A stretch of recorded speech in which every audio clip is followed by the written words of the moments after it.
నమస్కారం. నా పేరు శ్రీరామ్ శర్మ.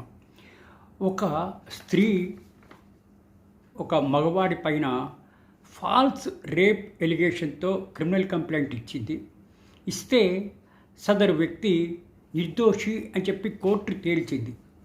ఇట్లా తప్పుడు కేసు ఫైల్ చేసినందుకు ఆ స్త్రీ అతనికి 5.9 లక్షల రూపాయలు నష్టపరిహారం చెల్లించాలని ఆ కోర్టు తీర్పు ఇవ్వడం జరిగింది.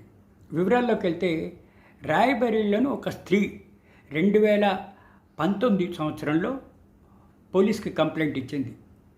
ఇతను నన్ను రేప్ చేశాడు కాబట్టి ఇతన్ని శిక్షించండి అని చెప్పేసి కంప్లైంట్ ఇస్తే సదరు వ్యక్తిని పోలీసులు అరెస్ట్ చేశారు, జైల్లో పెట్టారు. అది జ్యుడిషియల్ రిమాండ్. ఈ లోపల అంతా ఎంక్వైరీ కండక్ట్ చేసి ఛార్జ్షీట్ ఫైల్ చేశారు. అది కోర్టులో సాక్ష్యానికి వచ్చింది. కోర్టులో సాక్ష్యం కనీసము అతను ఇట్లా జైల్లో ఉన్నాడు. అంతా అయిపోయినాక ఆ కోర్టులో ఆ అమ్మాయి తప్పుడు సాక్ష్యం చెప్పినట్టుగా ఒప్పుకుంటే ఈ తప్పుడు సాక్ష్యం ఒప్పుకోవడమే కాదు, అతను ఆ జ్యుడిషియల్ రిమాండ్లో ఉన్నాడు. 1653 రోజులు జైల్లో ఉన్నాడు.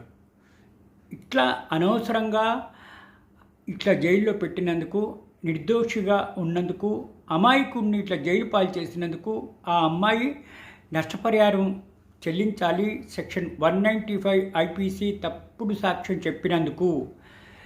అసలు సెక్షన్ 195 ఐపీసీ ఏం చెప్తోంది? ఏ వ్యక్తి అయినా సరే ఇట్లా తప్పుడు సాక్ష్యం చెప్తే 7 సంవత్సరాల నుంచి యావజ్జీవ శిక్ష కూడా విధించే అవకాశం ఉంది.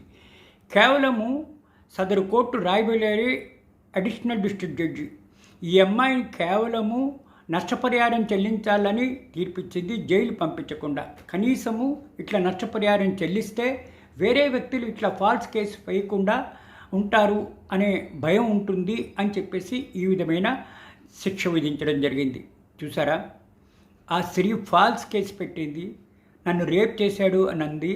ఆ టైంలో ఆ అమ్మాయి బాలిక కేవలము మైనరు, తర్వాత ఆమె మేజర్ అయింది. ఇట్లా కోర్టులో కేసు ట్రయల్కి వచ్చినప్పుడు నేను చెప్తోంది ఏంటి అంటే, ఇతని నిర్దోషి, ఇతను నన్నేం చేయలేదు, ఏదో మనసు బాలేక ఇటువంటి ఫాల్స్ కేసు పెట్టాను అని చెప్పి ఓపెన్ కోర్టులో జడ్జి గారి ముందు ఒప్పుకుంది. ఇట్లా అమాయకుడిని, ఒక నిర్దోషిని ఇన్ని రోజులు 1653 రోజులు జైల్లో పెట్టారు, జ్యుడిషియల్ రిమాండ్ పెట్టారు, బెయిల్ కూడా రాలేదు, అన్ని రోజులు శిక్ష అనుభవించాడు. ఇట్లా శిక్ష విధించినందుకు, ఇట్లా శిక్షించినందుకు, ఇట్లా జైల్లో ఉన్నందుకు సదరు ఆ లేడీ నష్టపరిహారం చెల్లించాలి అని చెప్పేసి తీర్పు ఇవ్వడం జరిగింది. Thank you.